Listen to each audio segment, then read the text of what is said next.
Good afternoon, everybody. This is Stephanie Martins with the Arcadia Association of Realtors, and we wanted to thank you so much for joining us this afternoon as we learn about disclosures. Just a reminder, this class will be recorded and posted at a later time on our website. So if you unmute yourself or turn your video on, just be aware that that might be captured in the recording for viewing at a later time. At this time, I will absolutely go ahead and welcome our guest speaker, Joel Carlson, who is going to give us some insight on all the disclosures. Joel, thank you so much for joining us this afternoon. We truly appreciate it. Oh, wait, hold on, Joel. You're got to unmute yourself. There you go. Thank you very much, Stephanie. It's always a pleasure to come here and meet with the Arcadia Association of Realtors, one of my favorite associations. So what we're going to be going over is the How to Get Rich in Real Estate Without Really Trying class. Oh, wait a minute. No. Wrong class. This is the disclosure class. The over 40 standard disclosures in the sale of a single family home owner occupied in the state of California. 40 over. It's getting interesting out there. So anyway, let me go ahead and introduce myself. My name is Joel Carlson. I'm a real estate broker. What's interesting is when I started in the real estate business, I came straight out of college. I decided if I was going to be successful, I'd have to get in to the three necessities, and those three necessities are food. I sold hot dogs at the drive-in, didn't like that. Clothing, the three necessities, food, clothing. I didn't like clothing. So shelter was my last one. I quit my 3 jobs when I got my real estate license, and I proceeded to starve to death. Well, nobody told me they don't pay you every week like my other job. They said, here's your desk, here's your phone, have fun. When I opened my first real estate office, I got together with my friends from college and found out what they were doing. And one of the things that I found out was they had looked at a study done by the LA Times of job professions. And the LA Times ranked job professions. And below used car salesman was realtor. I got to thinking, with the amount of knowledge that you have to do this job today, the fact that there are over 900 laws passed in the year 2019 that took effect in 2020, 900 just in Sacramento, of which 200 of those affected real estate, that you, as a real estate professional, must understand and be able to explain to your clients. With the liability that we take on to do this job, the fact that there are now 40 plus standard disclosures in the sale of a single family home. And as we go through today, you're going to find there's an additional 40 forms that could be added to the RPA. I believe we're far in excess of any used car salesman just based on that, but we also help people make the largest monetary decision they will make in their lifetime. So one of the reasons I do these classes is because I'm giving back to my community, my real estate profession. I have done well in the real estate business. I have 3 offices, one in Newport Beach Coastal Properties, one in Huntington Beach, one in, which is a commercial aspect, investments, and then one in Seal Beach. I love the beach, okay? So, and we look like we're going to open up one down in San Diego also. Got a good group of folks down there that are putting this together. So anyway, I've got plenty of things to do, but I made a commitment back in 1982 that I would do whatever I could to help professionalize my industry. This is my contact information, owner broker of MJC Realty. I'm also a GRI, as well as I teach the GRI classes. Tomorrow I'm going to be teaching a GRI class. And some people say, I don't know what the GRI is. That means you took 14 days of your life to gain more knowledge and become a better professional. I'm also an instructor for the California Association of Realtors, so I teach all of those classes. And one of the things about being an instructor is twice a year, we used to drive downtown to LA. We would sit and listen to the attorneys at CAR tell us about all the court cases we've lost. Now we just do it by Zoom. So I always like, that keeps me up to date as to what we're trying to do as real estate professionals to help our clients and customers and help our family also. I'm also a designated instructor for the National Association. So I get to travel around the country and talk about real estate. Some states are open, some states are not. Most of it's done by webinar, but it's interesting. And I'm also a certified real estate consultant from the American College. I just needed more alphabet soup after my name, so I got another designation. That's all. Okay. Actually, the reason I got that was when I'm working with buyers. Wait a minute. Let me ask you something. How many of you have ever dealt with a buyer, showed them everything in the multiple listing, and they bought through somebody else?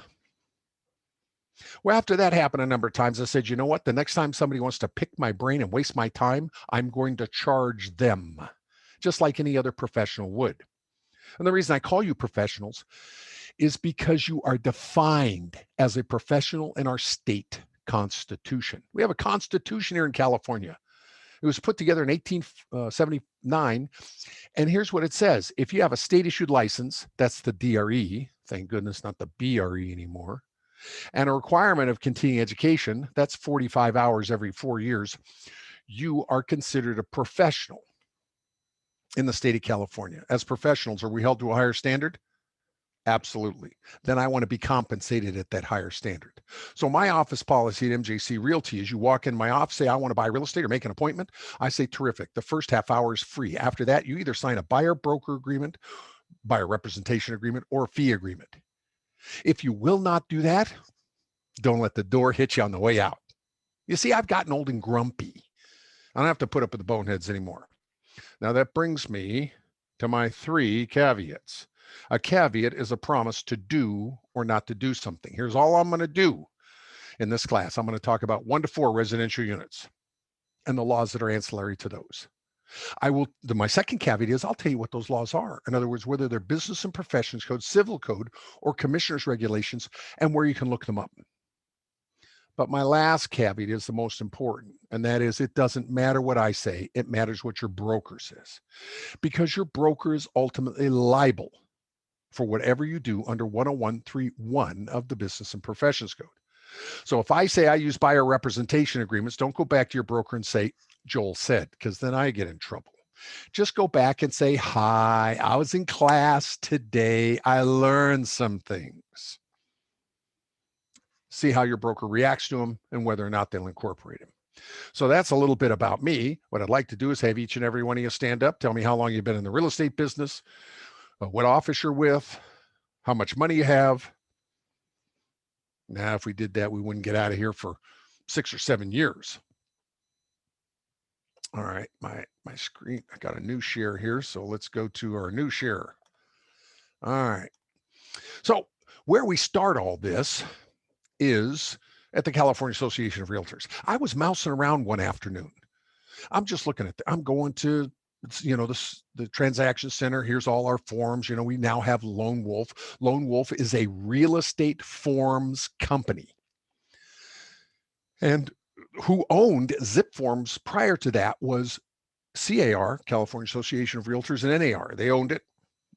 They made a decision. You know what? We're real estate folks. We ought to get out of the technology business. Let somebody else handle it. So they got Lone Wolf involved, and they took over Zip Forms, and they are the ones who you call and get the information from. And my interaction with them has been excellent. So I'm happy with that. And it also talks about business tools, when you go to the next one, and it talks about risk management. So I'm in risk management. And I'm looking at all these different documents and things like this. And then I came down here to the bottom, and at the bottom was something very interesting. Let me see if I can get this thing to come up here a little bit.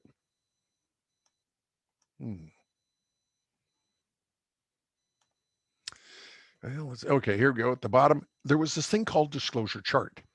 Now, this was many years ago. So I clicked on this disclosure chart. It said, hi, you need to log in. You need to give us your email address. You need to do this. You need to, how it does. And so I'm looking at this email or this sales disclosure chart. The first thing it says is member legal services, area code 213-739-8282. Now, I gave you my introduction. Nothing in my introduction said I'm an attorney. So if you have a question about law and real estate, that's the number. If you want to know how the forms work, how I use them on a daily basis with my brokerage, I'm happy to answer those.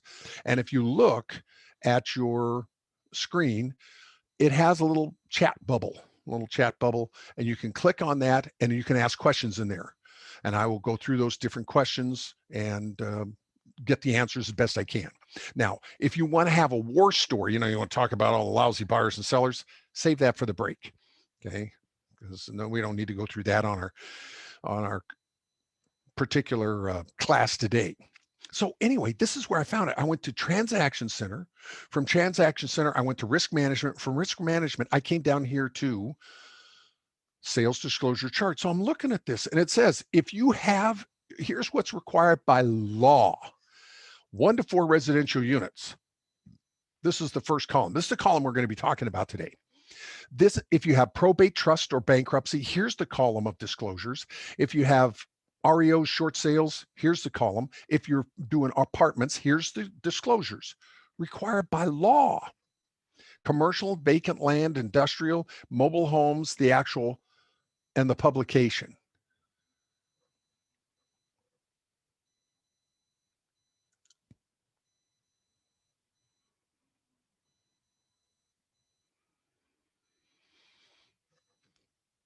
Over 46 standard disclosures, of which 41 at this moment in time are required by law. If we got together as a group, we couldn't come up with 41. So I'm asking the association, I'm saying, or the California Association of Realtors, I said, you have this out here. Are you guys teaching classes? They said, no. I said, how do I learn about these? Oh, you read about them. So I read about them. And about 10 years ago, I started doing classes on disclosures. And when I started out, it was less than 30. Now it's up to 42 standard disclosures in the sale of a single family homeowner occupied in the state of California. So again, if you have some questions, go ahead and put it into the chat. This is available. What I did is I went to CAR, the California Association of Realtors. So I came down here to California Association of Realtors. I don't know what the significance of the guy sitting in the chair is, but I figured I could give him referrals. Then I found out if you look at this and you come down here and it says, if you'd like to have your picture taken sitting in the chair, fill out the application. So I filled out the application. Anyway, I then went to, this was the first Transaction Center. I went along this other set of tabs until I got to Risk Management. Risk Management, I came down here to Sales Disclosure Chart. I clicked on that, and here's where I found this. And I started asking around in my office, has anybody seen this? Does anybody know to do these things? Nobody knew. Nobody'd seen these before. So I found out the information on it. I put together a class. So let's get started here. The first one that we have is advisability of title insurance. Now, 2 things. Number 1, you do not have to have an escrow to close a single family home in the state of California. You do not have to have escrow. That's what the law says. You remember when you got your license? The only thing that you must escrow is a liquor license. So you could sell a house without an escrow. If you don't have an escrow, somebody says, I want to buy it and I don't want to pay for escrow. Okay, fine. Now, I'm going to tell you right now, if they don't want to use escrow, they ain't dealing with MJC Realty. I'm just telling you. That's just my office policy because escrow does too much to protect me. Remember, this is risk management we're into here. So if they say, I don't want escrow, then it's incumbent upon you to tell them that they see this is escrow. You should advise them because typically this is the escrow office would do this. Do you want escrow insurance? Here's what, do you want title insurance? Here's what the title insurance does. And then put them in touch with the title company. So it says yes. Now, this is so off the wall. This particular disclosure, it's under the Civil Code, 1057.6. It is so off the wall, there's not even a disclosure for it. Now, the next one is the agency advisement. Now, agency has been around since 1988. Nothing has changed in the agency law since 1988. But of all the classes I teach, this is the most misunderstood. But of all the classes I teach, this is the most important.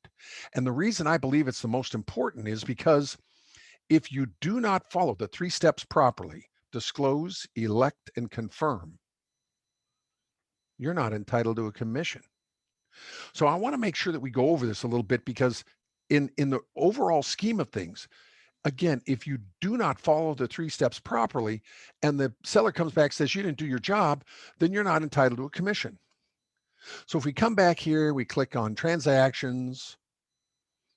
It's oh yeah, put in your username and password. Do we have enough usernames and passwords? Then it wants to know if I paid my dues. Oh, whew, boy, that was close. Good. So what we'll do is we'll just start a new one. And this is one of the other reasons why I like using zip forms standard.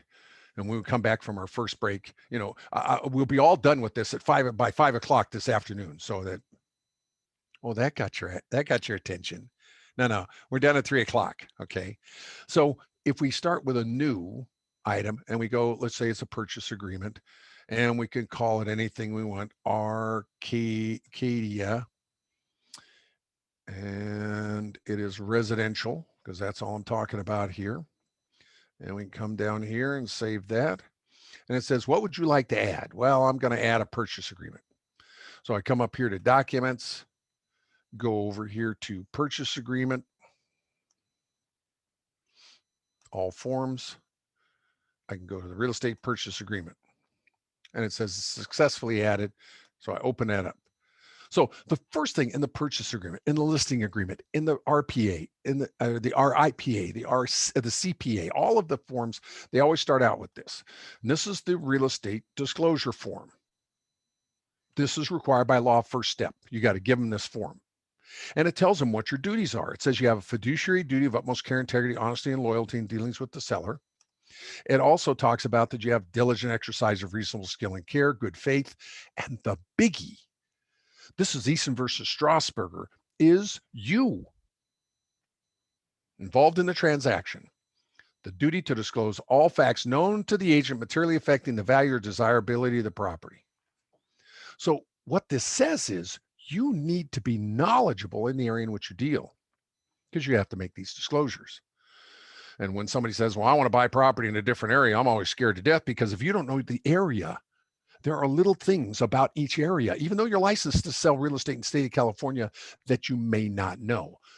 And I'll give you an example of those. There are 4 other associations that I'm aware of that have a separate set of disclosures other than the 40 I'm going to talk to you about today. Okay. So you have to give this out to them. You have to give this to the buyer. You have to give this to the seller at a specific time. And it tells you right on this form, you hand it to the seller and they read it. Here's what they're supposed to read. The law requires each agent with whom you have more than a casual relationship to present you with this disclosure form. It says it right there. What you have to do is you have to go back to your broker and say, hi, I was in class today. I found out something. What do they mean when they say that I have to have more than a casual relationship? Now, this is a definition your broker is going to have to come up with. Here's my definition at MJC Realty. If you start showing real estate to somebody, you form more than a casual relationship. You get them to sign the form. If you go for a listing presentation and they're going to sign the listing, then you're going to sign the form. That's what it says right here. Now, if you look at the back of this form, if we go to the back of the form, it tells you the last minute in time. It says in little tiny print you can't read, before the seller signs the listing and before the buyer signs the purchase agreement is the last minute in time that you can give them this agency disclosure. Okay, that's the last minute in time. But it says you're supposed to give them, it's right on the form. I'm not making this up. You can look it up yourselves, that you're supposed to give it to them once you form more than a casual relationship. And I told you what the definition is of mine. What was my third caveat? Doesn't matter what I say, you need to go back and ask your broker. So that's the first step. There's 3 steps: disclose, elect, and confirm. The election is done by your broker. And your broker determines what boxes are we going to check off on the purchase agreement. So if we come down to the purchase agreement, on paragraph 2, it gives you this option to check off boxes depending on who you represent. So your broker tells you which boxes to check off in which instances. If I'm writing up this offer, so I probably represent the buyer. My office policy is I'm going to represent the buyer here. Okay. Let me see. I see somebody come up.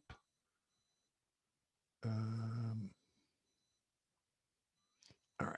Make sure there's no questions in the chat box. Good. Okay. All right. So this is your broker policy. Whatever your broker says, your broker's right. Okay, whatever this information up here, you have to get this from the other agent. You're writing up this offer. You know what boxes you're going to check off. And I'm going to tell you, you could check off those boxes or you could check off these boxes. It doesn't matter under law.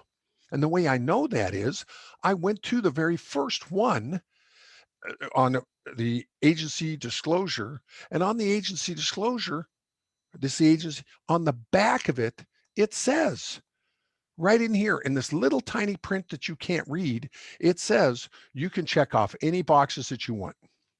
Right here. You can check off any boxes you want. It's just office policy. But whatever it is, you need to make sure that you know it. So on the purchase agreement, we put down, we found out from the broker which boxes to check off here. And we've checked off those appropriate boxes. Okay, whatever the brokers, and you got to put in your license number. And I always call up, if I'm the representing the buyer, I always call up the listing agent and I say, hi, what's the name of your company? Oh, it's, let's see here. Rip-Off Realty. Okay, that's good. And whatever the name of the person is and what their license number is. Oh, you've all worked with Rip-Off Realty. They're just down the street. Everybody, every city has a Rip-Off Realty. You know who they are. And whatever their boxes are that they check off, you know, it's up to them. Whatever boxes they tell you. And I'm going to tell you, by law, there's no wrong box. They could check off any combination of those boxes. I'm just telling you what the law is. So 3-step process: disclose, you gave them the agency disclosure form. Election, you found out from your broker which boxes to check off. And then you come down here to the bottom of page 10, or actually it's bottom page 9. We're going to go to bottom page 9. The reason we're going to go to bottom page 9 is because that's where the buyer signs. In order to have a valid binding offer in the state of California, buyer signs, seller signs, communicate acceptance back. So the buyer signs here under this. Oops. So the buyer signs. Then you come down to page 10. This is page 9 of 10. Then the seller signs. So the seller signs here. And then you have to confirm it. Now, the law says you can confirm this in a number of different ways. The way the form is designed is you get their initials right here. This is where you get their initials. So at 3 o'clock in the morning, hi buyer, how you doing? Congratulations, you just bought a new home. I need your initials on here. You say, we don't do that at my office. That's fine. I'm just telling you how the form was designed. You can disclose it in a number of different ways, and it says so right down here. So you can disclose that many, many different ways. There's no problem with how you disclose it. It's just got to be disclosed by your office policy. My office policy is you get their initials. That way, if we go to court, there's no discussion. So disclose, we gave them the agency disclosure form. Confirm, I checked off the boxes, and now we sign this purchase agreement. The buyer signed, the seller signed. Now right down here, we sign it. Here's my question. If you sign the purchase agreement, are you a party to the purchase agreement? I sign it right here. Here's my initials. I sign it right here. I have the right to do that if you're an agent. I have the right to do that based on the fact that you have an agreement with your broker. That's under 10133 of the Business and Professions Code that you can sign on their behalf. So we have a question here. Did you want to write your question into the chat, or did you want to unmute yourself and ask it? I see it from, I think it came, let me see, raised hand.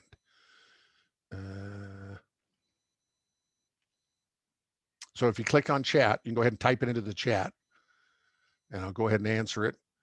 I think one of the things we found out is in these classes, you're listening to me, but you're doing things, if your camera's on, you're doing things that are like, you don't know your camera's on.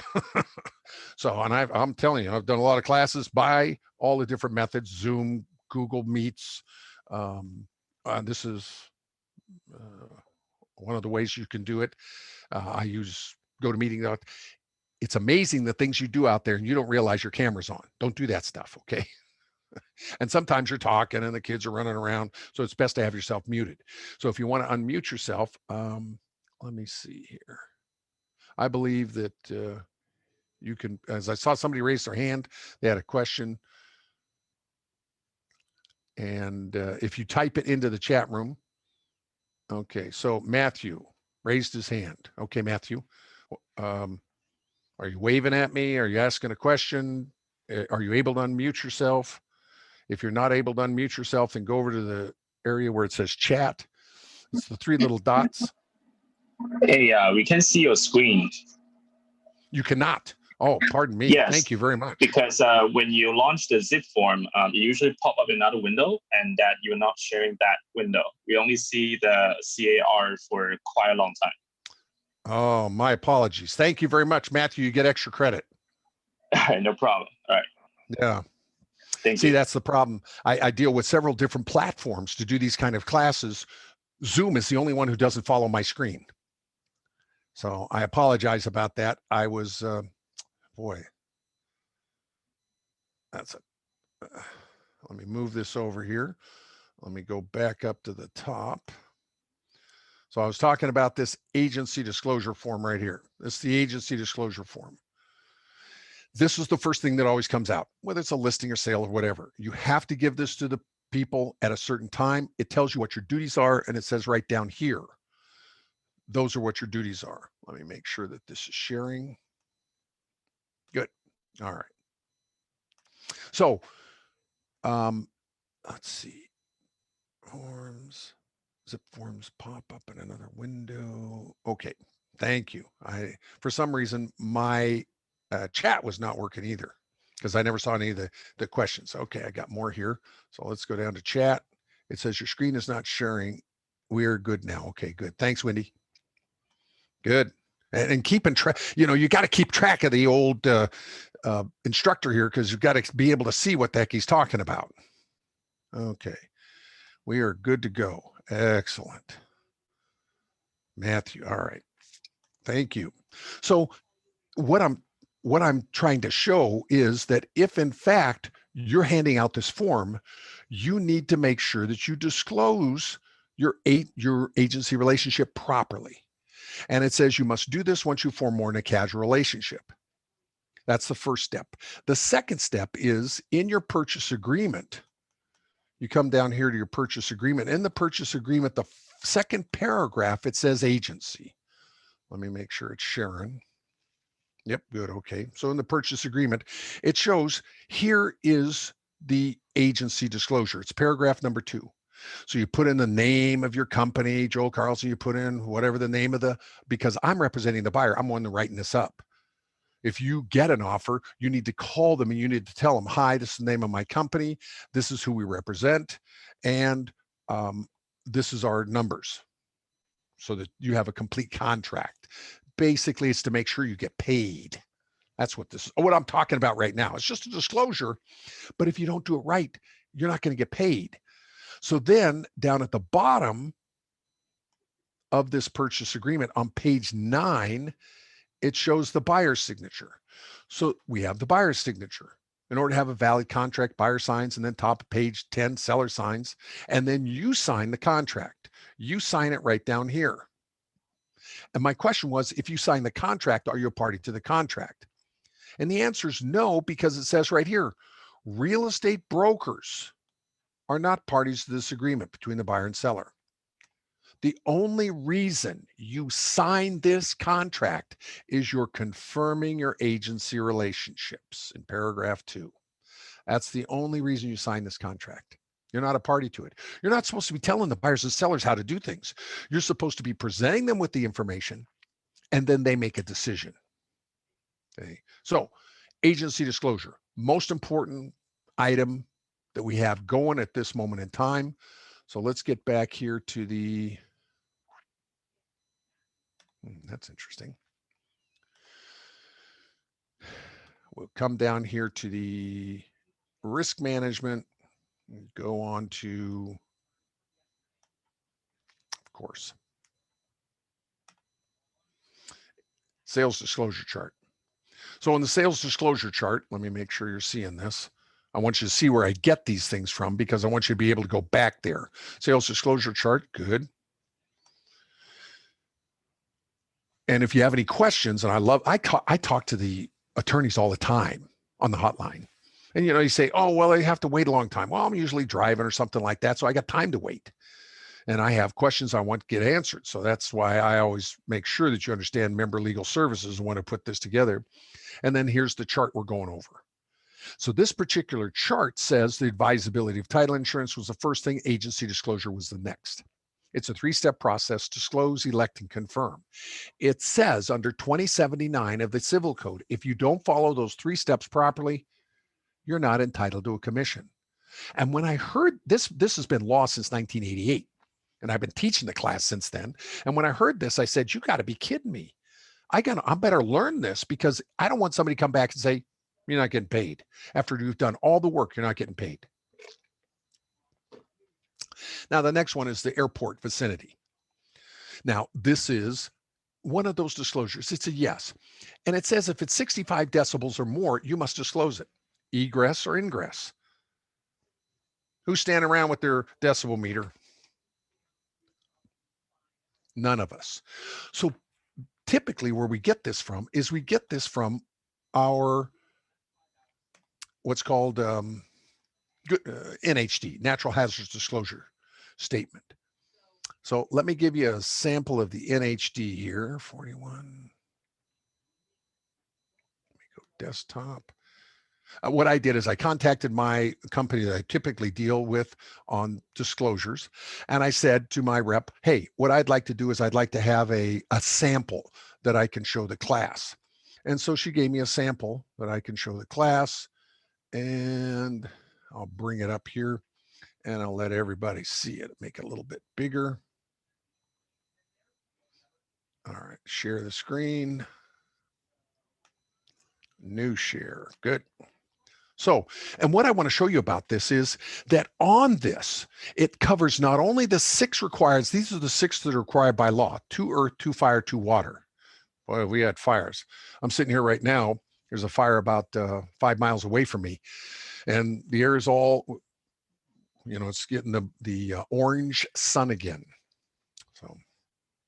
So there's 2 earth, earthquake fault zone, seismic hazard zones, 2 fire, very high fire severity hazard zone, and the wild land area fire zones, and then 2 water, flood zones A or V, and dam failure inundation.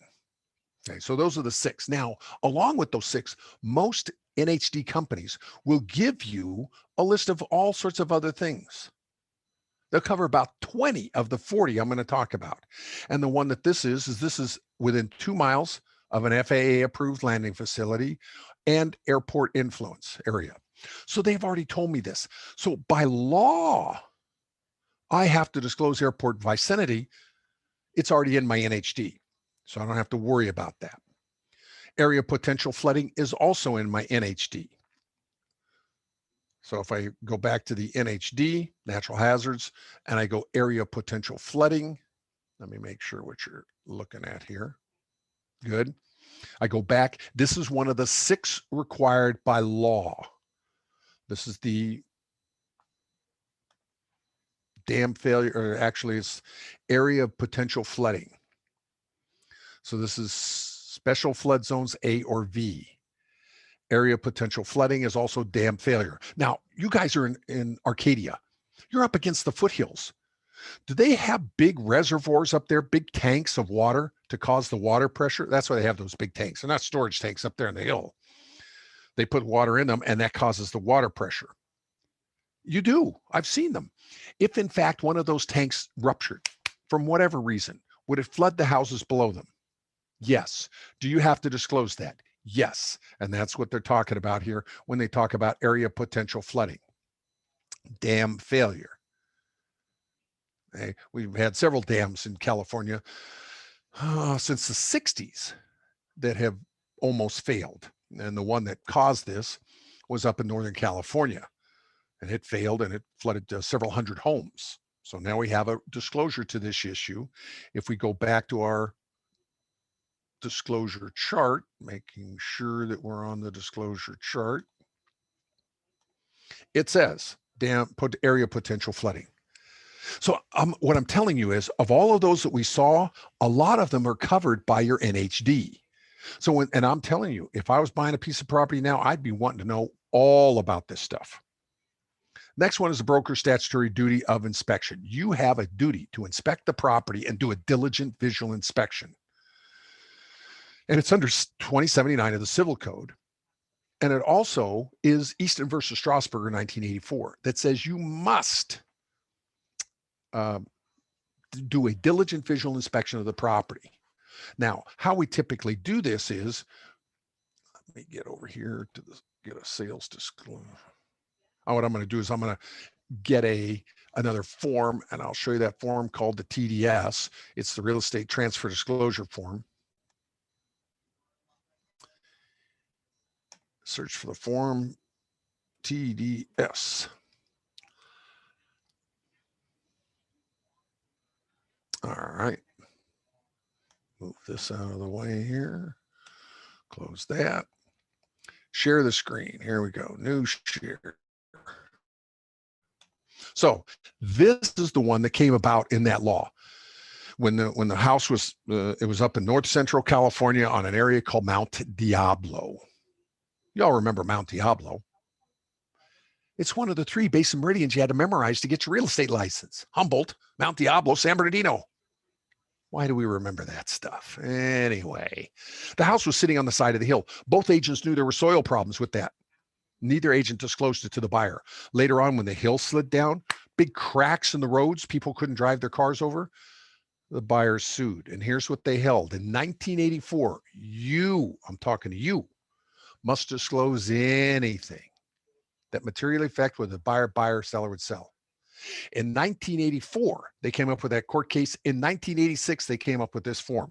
Now, this is one of 2 forms that have been given to us by the state of California. All the other forms that we use in zip forms, Lone Wolf edition, is from standard forms. This form was given to us by our state legislature up in Sacramento. They gave it to us 1986, and they said, you got to use this form. And you must use it on 1 to 4 residential units. There's no exceptions. It has to be filled out by you. You, the agent, you got to fill out this form. You say, we don't fill out this form, Joel. The seller fills out the form. Okay, fine. Seller fills out page 1. Seller fills out page 2. Page 3, it says that the listing agent will do a diligent visual inspection of the property and write down what they see. That the buyer's agent will do a diligent inspection of the property and write down what they see. This is required by law. It's under 1102 of the Civil Code. It's even on the form. If you come back up here to the top of the form and you look at it, right at the top of the form, it says Civil Code 1102. It says you must do a diligent visual inspection. Even if the seller says, hey, I don't know anything about the property, I'm exempt, I've never occupied it, they don't have to fill out the first 2 pages. You still have to fill out page 3. How do I know? It's in the law, 1102 of the Civil Code. It says right here, I've got to do a diligent visual inspection of accessible areas and write down what I see. You say, well, Joel, we don't do that. We use the AVID. Oh, well, let me make sure I'm sharing the screen here. Good. So, you're using the AVID. Okay, well, let's get to an AVID, an Agent Visual Inspection Disclosure, AVID. Okay. This particular form was written up by standard forms. It was not written up by law. Even though it talks about this is the agency disclosure, it says you must make this disclosure. Now, this form is contractual. It's in your contract, in your RPA. It's in there, but it's not required by law. The TDS is required by law. Okay. This is filled out. This is a better form. I'm going to tell you that right now, but it's not required by law. So here's my office policy at MJC Realty. I go to forms. If I go back, that's too far. Go to forms. Let's just get out of this. The purchase agreement will go back to the TDS. In the real estate transfer disclosure form. Come on. We'll go back then. In this particular form, this must be filled out by you.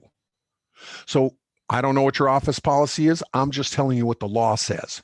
So I go to page 3, and here's what I do. This is my office policy on page 3. I check off the box that says see attached AVID because it's a better form, and then I sign it. So you might have some homework. You might have to write down some stuff, go back and talk to your broker. Hi, what do we do in this instance? I'm just telling you what I do. This is required by law. I check the box off and I sign it. Then I go through the AVID, the Agent Visual Inspection Disclosure. The first page tells you what to do. The second page says go into the entry, write down what you see. Go into the living room, bonehead, write down what you see.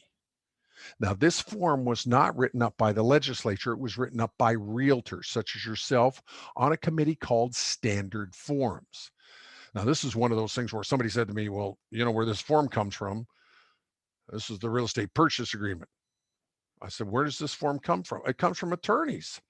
They said, no, attorneys did not write this form. Oh, God, this isn't going to work, is it? Attorneys did not write up this form. This form was written up by realtors such as yourself. This form right here. The only 2 forms that came from our legislature is the agency disclosure and the TDS, transfer disclosure form. Everything else was written up by realtors to protect their clients and themselves. So whenever I look at this form, I think, dadgummit, it was not written by attorneys. It was written by you. Voluntary group. They meet 4 times a year. And they were supposed to have a new one of these out next year. It ain't going to make it. I talked to our attorneys at CAR that work with the standard forms, and basically they said they're not going to have it ready until December of 2021. So you don't even have to worry about the new RPA. It's going to be the same old RPA. What I'm telling you about right now is the disclosure required by law that says you must give a TDS 1 to 4. That's all I'm talking about here. Remember, that was my first caveat. 1 to 4 residential units. I'll tell you what the laws are, give you the size for them, and it doesn't matter what I say. It matters what your broker says. Those are my 3 caveats. So 1 to 4 residential units, you must use a TDS, transfer disclosure form, and you must fill out the 3rd page. That's the law. And if you fill it out this way, check off the box and sign it, you've completed it. And you have to give an agency disclosure form or you're not entitled to a commission. So that's what we're talking about here. So let's go down to screen share. We'll come back over here to our list of disclosures. There we go. All right. So under our list of disclosures, we have a duty, and it talks about the broker. Well, the broker gives you the right to do it on their behalf on the independent contractor agreement you sign. Then we have carbon monoxide detectors. So here's what the rules say. You must have a carbon monoxide detector on each level, unless they're up to 1,000 feet, and then you have to have more. So if you have a 2,000 square foot 2-story home, you have to have 2 of them. That's what the law says. If you have a 3,000 square foot home that's 2 stories, you have to have 3 of them. Now, the best policy is, where's the smoke detector? Put one close to the smoke detector. Now, in the old days, they used to put them up on the ceiling with the smoke detector. The problem is carbon monoxide in a calm air environment, it's heavier than air. So now they recommend you just plug them into the wall. Just, and whatever it says on the back of the thing, that's what you do. Now, I don't do any of this anymore. In the old days, I'd put up smoke detectors. I'd put I'd brace the water heater. I won't do that. I won't touch them anymore because the liability is too great. I'll pay $150 for a guy to come out and put in a smoke detector out of my own pocket, because my attitude is this: if it saves one child's life, it's been worth it. So carbon monoxide detectors, not only do you have to have a detector, but you have to have a compliance. So the first thing the appraiser does, he comes walking and he says, where's your carbon monoxide detector? He takes a picture of it. If you don't have one, they're going to have to come back, and that's going to cost you another $150 just for them to come back. So you want to make sure the carbon monoxide detector is in there wherever it tells you to put it. And the smoke detector is there at the highest, and the smoke detector we're going to talk about later on, but it's got to be in each of the sleeping rooms, basically.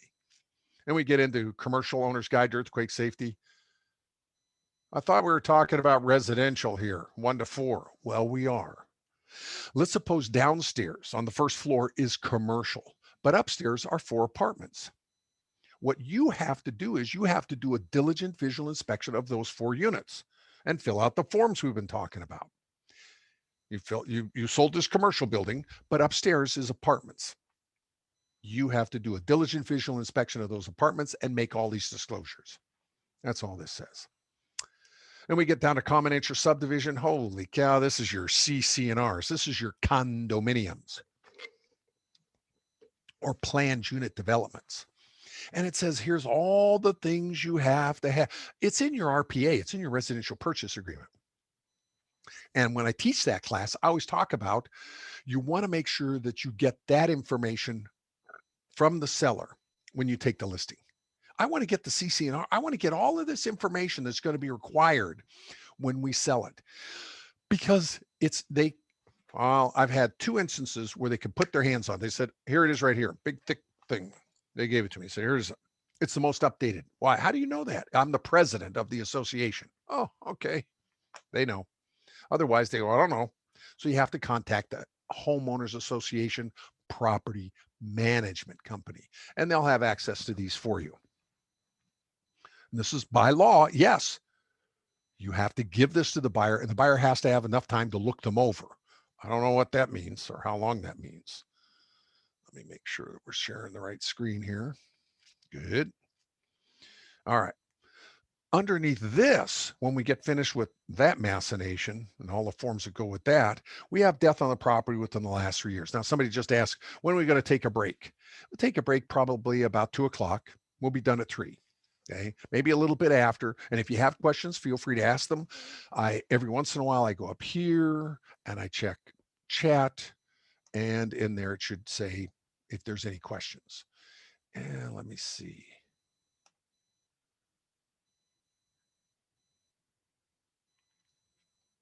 Yeah, I want to make sure that there's no questions coming up here. Sometimes they linger. I'm not sure how Zoom works as far as how this works. I usually use gotomeeting.com or Google Zoom, and I can see instantly if somebody's asking a question or raising a hand. All right, so death on a property within the last 3 years. Under Civil Code 1710, you, as well as the seller, must disclose if somebody's died in the property in the last 3 years. Now, whenever I take a listing, I always ask, or I don't even have to ask, when the seller fills out the SPQ, seller property questionnaire, it will say, has anybody died in the property in the last 3 years? So I can say, oh, hi, Mr. Seller, I noticed you checked off the yes box. I'm going to take the listing on this. When a buyer comes in, they're going to ask, has anybody died here? I say, yes, here's a copy of the death certificate. Why? Because on the death certificate, it tells you exactly how they died. Well, why do you need that? Well, I need that because if you read the law 1710 of the Civil Code, if you read 1710 of the Civil Code, here's what it says. You and the seller, I'm always talking to you, the agent, must disclose if somebody's died in the property in the last 3 years. The next sentence, not the next paragraph, the next sentence says, unless they died of AIDS, immune acquired deficiency syndrome. If they have, you can't disclose that. That's what that says. So what happens is, and I've never had a situation where this has been pertinent, but I need to be a good boy and Girl Scout, and I need to be prepared. And I believe you need to be good boy and Girl Scouts and be prepared. So you need to have a policy on this. And I already have a policy developed at MJC Realty, and it says, hi, we're taking the listing. Somebody's died in the property. We need a copy of the death certificate. Why? Because when the buyer asks, how did they die? We can say, we don't know. Here's a copy of the death certificate. It tells you how they died. We've complied with the law, disclosure of death on the property in 3 years, but we haven't exceeded our authority under the law. And that's something we got to be very careful of. We're not attorneys. If you are an attorney, have fun, knock yourself out. If you don't have a JD degree and you have not passed the bar here in the state of California, you're not allowed to give this information. You're not allowed to make decisions for your clients without a power of attorney. That's why you ask them questions, they make the decision, and you follow their directions. And we come down to earthquake fault zones. Now, this is the one that's in your in here, let me go ahead and get the new share going. So this is earthquake fault zones, seismic hazard zones. So here's earthquake fault zones. This is in your NHD, your natural hazards disclosure statement. I happen to use my NHD because they said, oh yeah, we'll give you a sample that you can use in the class. So that's why I use this. And it shows right here that it has that. I don't have to worry about it, but it is required by law. There are 6 things that by law under 1103 of the Civil Code that I must disclose. I don't know where these are. Flood zones, A or V, area of potential flooding. We talked about that. A dam fails. Area of high fire severity hazard zone. That's all over the state of California. Wildlands, substantial forest fire risks, earthquake fault zones, and seismic hazard zones. Those are the 6 that are required by law. The balance of these down here are gimmies. This is a matter of public record. The NHD company has access to this. They get this and they give it to you in the cost of the NHD. So a lot of these, about 20 of them, are in the 45 that we're going over. All right, so let's go back here to our disclosures and energy use. Let me make sure it's doing the right thing here. All right, energy use report. I did see a question. It says we're good now. Good, good, good. Yeah, this thing is real slow here. Okay. So earthquake fault zones. All of California is an earthquake fault zone. But I don't know where it is. I let the NHD people tell them. Energy use report. I love this. This is on our disclosure chart. It's only for commercial, but that stopped in 2016. Why is this still here? Why is there an energy use report still here on our disclosure chart? It's coming. The way everything is going here in California, if your home is more energy efficient than another home that's for sale in the area, the likelihood that people will buy that home is higher. So eventually they're going to have some kind of government standards that say, hi, buyer, here's the energy efficiency of this particular home. Okay, here's your energy efficiency of this particular home. We don't have it yet. It's a no. I'm just going over this column right here, first column. But I'm just telling you, it's coming. Get ready. Farm or proximity to farm. Now, again, this is on your NHD. If we come back here to the NHD, okay, share screen, go back to our NHD. Right here it says, right to farm, important farmland. If it's near that, if it's within 1,000 feet of a farm, right to farm or important farmland, they'll disclose it to you. And the reason is the smell, the flies, the noise, those kinds of things. So if you're within 1,000 feet, it's included in most NHDs.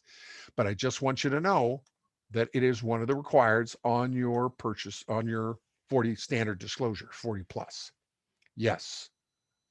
HUD inspection disclosure. This says if you're selling the property, FHA or HUD, if it's HUD repo, they have the right to inspect the property, number one, and they have the right to say that it must meet minimum property standards. And those minimum property standards are, you got to have heating for water and air. You have to have doors and windows that lock and a roof that will last for at least 5 years. So that is the requirement under these. So if you're selling FHA, you're going to hit those requirements.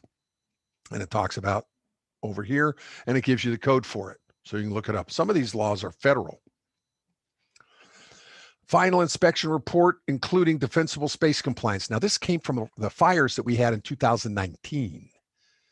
So it typically, this is new construction. This is new construction. However, now with the fires the way they're going, if you're in a high fire severity hazard zone, and that's one of the 6 disclosures, then you're going to have defensible space. Now, the insurance companies have always had this. You want insurance on your home, you have to have the brush removed from around your home, or actually it says any structure within 100 feet. So 100 feet, all brush must be removed, okay, within 100 feet of the structure. Otherwise, you will not get insurance. Well, the state of California has now said, hey, if you build a brand new home, you have to clear all brush around the brand new home. So we have a defensible space. We can defend your home. So this came about, and this is effective this year. I wonder how that did with some of the new homes that were being built out there, and now some of the fires that have come through again. Along with this, there's what's called home hardening, and this is effective 2021. It is a yes. Here's where the code is for it. If you're in a very high fire severity hazard zone, your property must be fire home hardened. Now, that just means you can't have shake roofs. You have to clear the brush within 100 feet. There's a whole litany of other things. If you're in a high fire severity hazard zone, they'll give you this list. Most of the properties are in suburban or urban areas. We're not required by that. But you will know if you're in there, if you want to build brand new building requirements, and it's increased the building costs by about 15%, and you won't get the inspection on your new home. Or if you're in a high fire severity area, you'll have somebody that'll send you a letter or knock on your door saying, hi, we need to do an inspection to make sure you're complying with the rules. And then fire defensible space, not only hard hiring, but defensible space. Again, this is for all homes. Remember, I said new homes this year, 2020, all homes, 2021. And it says, if the localities enact a defensible space law components, then see those. So you're looking at the local law. And the local law knows we're in a high fire severity hazard zone. We need to have home hardening. We need to have defensible space. You say, but I own the house free and clear. You're still going to have defensible space. It's the government telling you what you have to do with your home. Burns down, you then apply to FEMA. They're going to say, no, you didn't have defensible space. We're not going to help you from FEMA. And we get the FIRPTA. I love FIRPTA.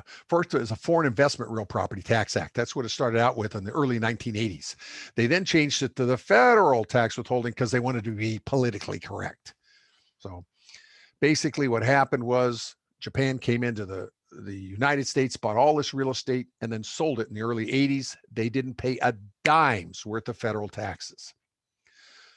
The IRS went, oh, that was bad. So they put together this law saying the seller must have a tax ID number, either a federal number for corporation, LLC, single individual, but they must provide that. They provide that typically in the sale of the transaction. Now, because we're in California, we use escrows. They said you can have a qualified substitute take this. So here's what happens. Hi, seller, you want to sell your property? Yes. If it's more than $300,000, you have to sign this form. You put your name in, your tax ID number, and you sign it. That's all. Nobody checks it. Nobody goes over it. That's all you have to do. The state of California, a couple of years later, said, hey, we like this. So they came up with the California tax withholding. I call it CalFIRPTA. Now, FIRPTA is 10% up to $1 million, 15% over $1 million. California withholding, or CalFIRPTA, is 3 1/3%. You have to provide a tax ID number, you have to sign it, and then you have to qualify. In certain instances, they just want to make sure you're going to file a state tax return. Okay, if you're going to file a state tax return, that's all they want to know. You'll put it into there. If you don't have a tax ID number, they're going to withhold 10% or 15% federally and 3 1/3% to the state. They're going to send it to the Franchise Tax Board. Because we use escrows here in the state of California, those escrows have what we can get what's called a QS, a qualified substitute, which means you don't have to have anybody in your transaction, the buyer seller, have any culpability on this. Then we get the flood disaster insurance requirements. What we're going to do is take a little break. And then we'll come back here. We'll finish this up, get done about 3:15. And I'll talk to you about federal disaster insurance requirements. So let's take about a 5-minute break, get up, stretch. I got to get some more go juice here. And we'll go ahead and finish this up. Talk to you in a few momentos.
All righty. Lots of stuff to cover here if we're going to get out by 7 p.m.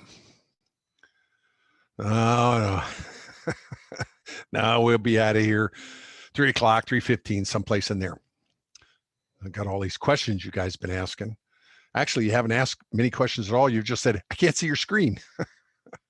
So let me make sure that I'm not Okay, good. So those are our disclosures. So flood disaster, here's what this is saying. If you're in a flood zone and you don't have flood insurance, your house is free and clear and you don't have flood insurance.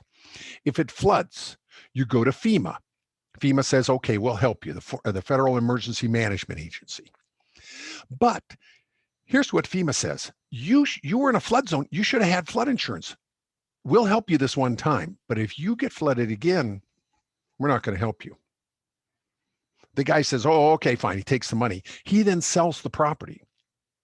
You involved in selling the property. You sell it to a new buyer. You say, hey, buyer, this just flooded last year. You should get flood insurance. Buyer says, I'm not going to get flood insurance. Now, if it has a loan on it, you know they'll have to have flood insurance. This is if it's bought free and clear, all cash. If they don't get flood insurance and it floods again, this new buyer, and the buyer makes application to FEMA, FEMA's going to say no. They're then going to come back to you and say, why didn't you tell me? So you have to tell them. They need to understand US code, United States code, that says we will help you if you've been flooded the first time. And they're not talking about individuals, they're talking about the property. So if the property's been in a flood problem before and they've asked for help from FEMA, you're not going to get it again. And that's what you have to do. And it gives you the information. We don't even have, this is so off the wall, we don't even have a form for it. So these are federal laws. Gas and hazardous liquid transmission pipelines. Not only is this in your purchase agreement, and it gives them a link to go to find out where that is, it is in your disclosure, your NHD. So in your NHD, it talks about, let's see here. Within 1 mile of, let's see. Oh, yeah, that's right. It talks about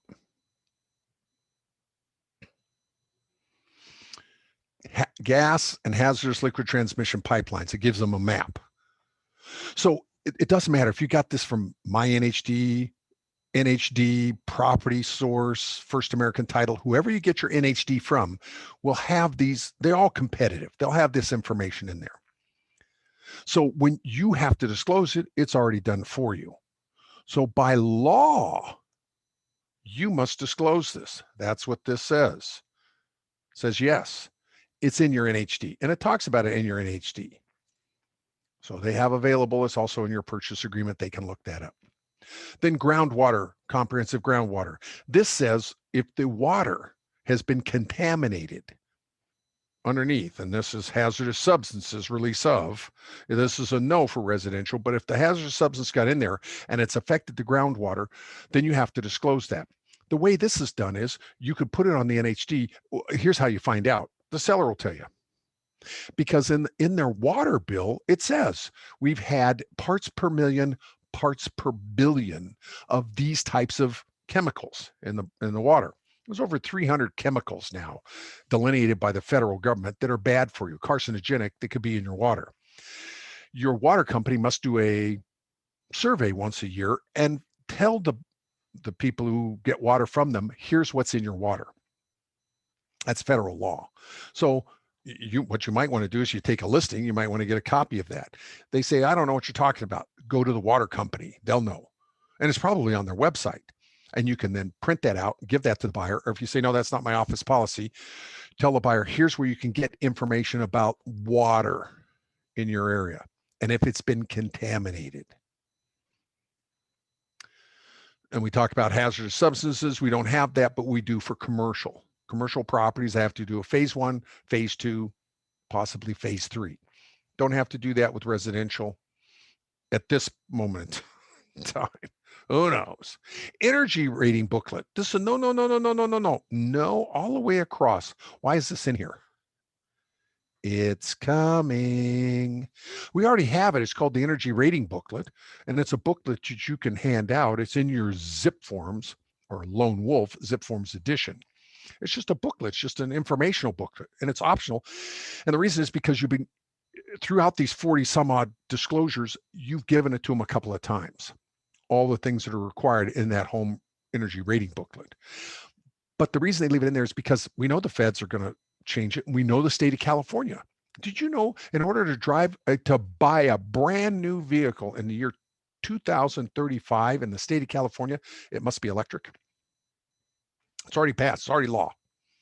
So that's where they're going. So we know houses, the more energy efficient they are, the better price they're going to get. So we got a booklet for that. Okay. And sometimes I have people say, where do I find that booklet?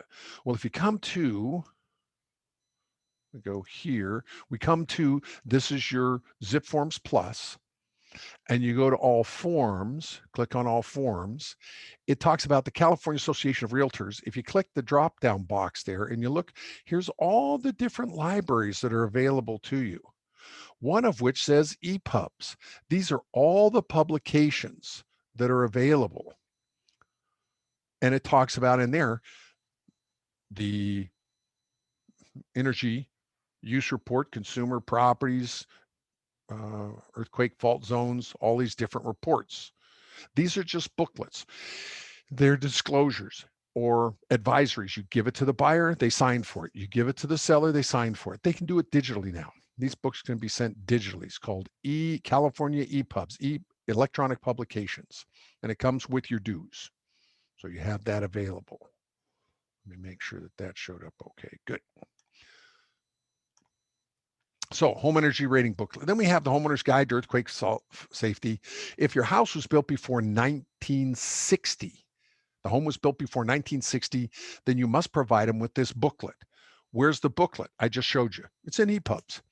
You email it to them, they read it and they sign it. Well, they don't read it, but you hope they read it. It says, and because in the old days you had to print them out, you had to send it to them, they had to sign it, get it. It's so much easier now. I'll give an earthquake fault. The house was built yesterday. The people buying it, I'm involved in. I'm going to give them a copy of the Homeowner's Guide to Earthquake Safety because it has a lot of good little checklists in it, things like that, in case something happens. Then we get down to industrial use zone. Oh, I love this one. This guy, he bought a house. It was a little house on a little lot. Around it was all this vacant area. All of a sudden, about 2 years later, they started building in commercial buildings, industrial buildings. The smoke, all the fumes, all the noise, the trucks coming. He said, wait a minute, what's the story here? How can they build? I got a little house. How can they build all this next to me? Well, it's because everything was zoned M. 3 zonings in California: R, residential; C, commercial; M, manufacturing. Now, we don't use a lot of manufacturing here in California because of the Air Quality Management District, AQMD. But they could use it for R&D or some other things. So what happened was, he said, had I have known, I wouldn't have purchased, that my property was zoned M and not R. So now you have to disclose the fact. What's the zoning? It says, yes, you got to disclose. You can find this from the title company. You get it from the city or county. It's just under the civil code. Here it is right here. And the SPQ may be used. Or if they say, well, I'm exempt, I don't have to give any disclosures. I got this in a will, or I'm trustee. You still have an ESD. You still have an exempt seller disclosure that you must fill out. Seller, give it to the buyer. Lead-based paint. This was outlawed in the year 1978. Lead in paint with houses, urea formaldehyde, and asbestos were all outlawed in 1978. There's a pamphlet. It's in your EPUBs. You can give that to them. It's a pamphlet called, if the house was built before 1978, you must give them this pamphlet. And so this is not the civil code. This is California, this is United States code under health and safety. So you want to make sure that's done properly. And then material facts. I love it. Look at this one. Material. If you know of anything that would materially affect whether the buyer would buy or seller would sell, you must disclose it. Yes, residential, foreclosures, REOs, apartments, commercial, mobile homes. Yes, across. You must disclose anything that would materially affect whether the buyer or seller would sell. That's Easton versus Strasburger, 1984, codified 1986, and you have a TDS, a transfer disclosure form. You must do a diligent visual inspection looking for red flags, anything that's not working. Windows are broken, stains in the ceiling, stains in the walls, locks that don't work, you have to disclose those things. It's a diligent visual inspection. You're not supposed to be out and looking around in the trees, just the structure itself, looking around. Anything you see that would materially affect whether the buyer, seller would sell, you must disclose. And this is why we have this form. Have you seen this monstrosity? It's called the Statewide Buyer and Seller Advisory. Statewide Buyer and Seller Advisory. So let's take a look at that one, just for giggles and grins. So let's go to forms, and we'll put in the SDSA. SDS, statewide, statewide buyer, SBSA. Oh, no, I can't find it in there, can I? Got to put it in all, and it's the SDSA. Okay, statewide buyer, SBSA. Yeah. This is the Statewide Buyers and Sellers Advisory. This thing is 14 pages of court cases that we've lost as realtors. 14 pages. It starts out with what the buyer's rights are, what the seller's rights are, what your duties and rights are. And then it says, we're going to cover such things as the physical condition of the house, the ownership and use of the house. We're going to talk to you about neighborhoods, noise, and any restrictions for the use, anything else that affects the property off-site, and local advisories.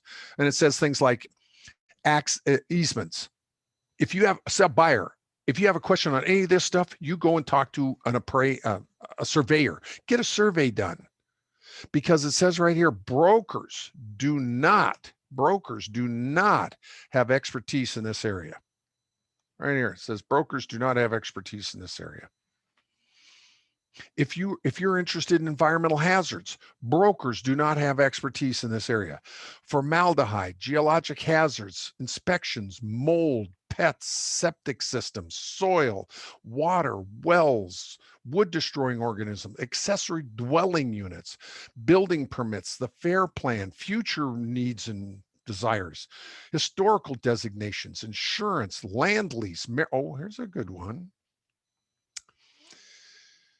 Homeowners use, rent control, retrofit, short-term views, pools, golf courses.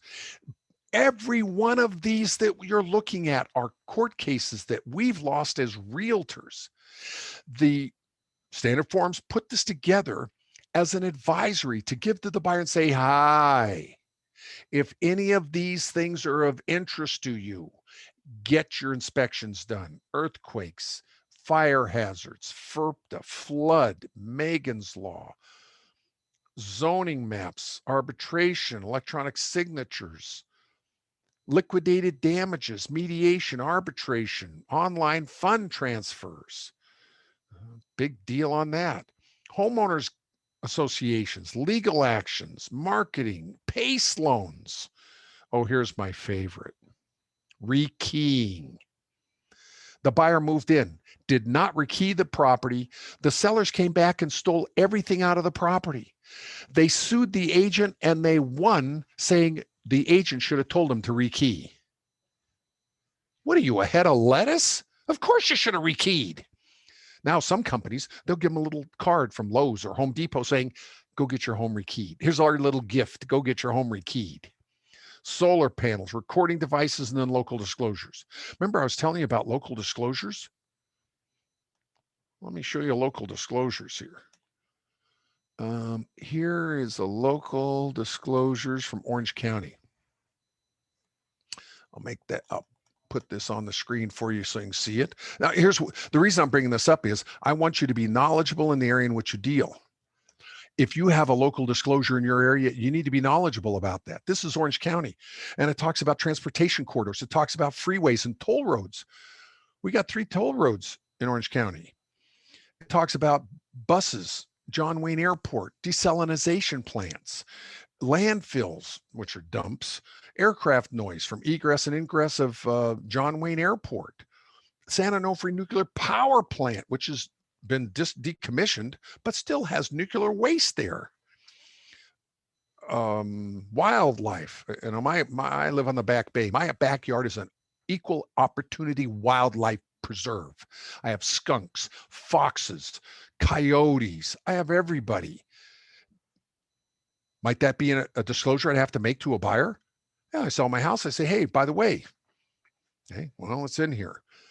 At the Naval Air Station, there's 5 pages of this. And this was all put together by the Orange County Realtors. See, this is why I say you need to be knowledgeable in the area in which you deal. If you're not, shift the risk to somebody who is. Let me see, there's one up here. Here's Kern County disclosures. Let me make sure that you can see this one. Kern County disclosures. This is another group of pages that they use when they sell property up in the Bakersfield Association of Realtors, that if you have any questions about buyer, this is where you should go and look for it, along with the disclosures I'm giving you right now. You know, the old Chinese curse, may you live in interesting times. We're in them. All right, material facts, anything that would materially affect whether the buyer, seller would sell. Megan's Law, if there's any registered sex offenders. Now, it's in your RPA. And people say, well, there's one living next door. I don't do that. I'm not a rumor monger. I tell them, you need to verify this on your own. Here's the website, meganslaw.com. You go, you make sure. No, I don't, it's not me. I'm not a party to the contract. Remember, I told you you're not a party to the contract. Alleviate that. And then Mello-Roos. So if they're in a Mello-Roos district, that'll come up not only from the escrow, but it'll also, they can see it in their prelim, the preliminary report, the preliminary insurance report, title insurance. So they know, oh, I'm in a Mello-Roos. That is not, even though it's in your taxes, it is not deductible. It's a repayment of debt. But because it's on our taxes, we always deduct it. Wait till California figures out about that. We're going to have audits up the gazoo. Meth lab cleanup. If the property was a meth lab and it was cleaned up and you're now the listing agent, you must disclose that. You say, well, how do I know? The neighbors will tell you. You take the listing, you knock on some of the doors in the area, they'll tell you right away. You say, I don't want to knock on doors. Just hold an open house. They're the first ones at the open house. They come in and say, hey, so you listed the meth lab? You got to disclose that. 2 problems. Number one, meth is very flammable and it might still be residual in the property causing fire explosions. Number 2, if they were selling meth out of there, 3 o'clock in the morning, got any drugs? Got any drugs? And that's what the court case was. They kept knocking on the door. So it's a yes. There's no asterisks or anything. It's a yes all the way across because of how much fire problem it has and the drugs. Then military ordnance. This again is in your NHD. It's in your natural hazards disclosure. Let's see if I can find it here. NHD. Nope. Well, let me go to here. Yep, that's it. Okay. So sample report. All right, good. So in your NHD, it will talk to you about if there's, let me make sure here.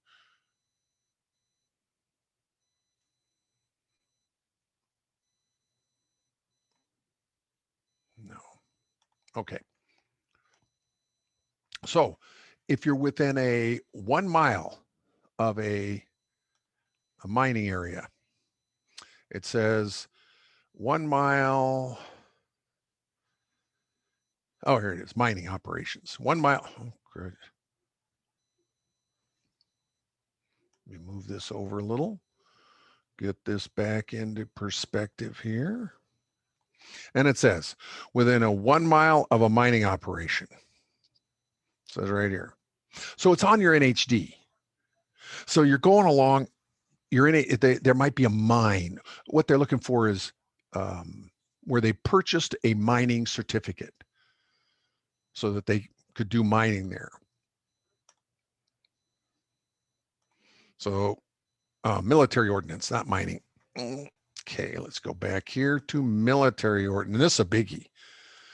This is the one that had to do with down in North San Diego County, where they were dropping bombs used as a bombing range, and some of the bombs, they then sold it to a developer. Developer built houses there, and the bombs started popping up. So if you're within a 1 mile of a former military ordnance site, well, again, it's in your NHD. So you say, well, what are these different? This is required by law. If you don't provide an NHD, number one, you're in violation of the law because that's 1103 of the Civil Code. Number two, you have to disclose this separately.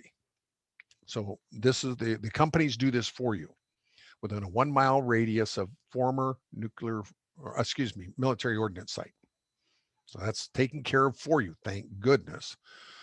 Because, I look around, I wouldn't have a clue if there was a mine in this particular area.